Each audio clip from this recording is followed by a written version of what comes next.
নারায়ণগঞ্জে হকার্স মার্কেটে আগুন, পুড়ল ৩০ দোকান।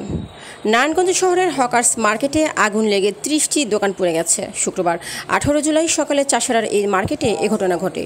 খবর পেয়ে ফায়ার সার্ভিসের ৩টি ইউনিট এসে আগুন নিয়ন্ত্রণে আনে। অগ্নিকাণ্ডের ঘটনায় ৫ জন আহত হয়েছেন। তাৎক্ষণিকভাবে তাদের নাম পরিচয় পাওয়া যায়নি। পুলিশ ও স্থানীয় সূত্রে জানা যায়, সকাল ৬টার দিকে হকার্স মার্কেটের একটি দোকান থেকে আগুনের সূত্রপাত ঘটে। মুহূর্তের মধ্যে আগুন চারদিকে ছড়িয়ে পড়ে। এতে পোশাক, জুতা, কনফেকশনারি, ব্যাটারি সহ বিভিন্ন ধরনের দোকান পুড়ে যায়।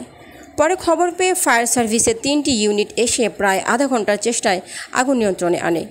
আগুন নির্বাপনের সময় ফায়ার সার্ভিসের ৫ জন কর্মী আহত হয়েছেন। তাদেরকে প্রাথমিক চিকিৎসা সেবা দেওয়া হয়েছে। আগুনে প্রায় ১৫ কোটি টাকার মালামাল পুড়ে গেছে।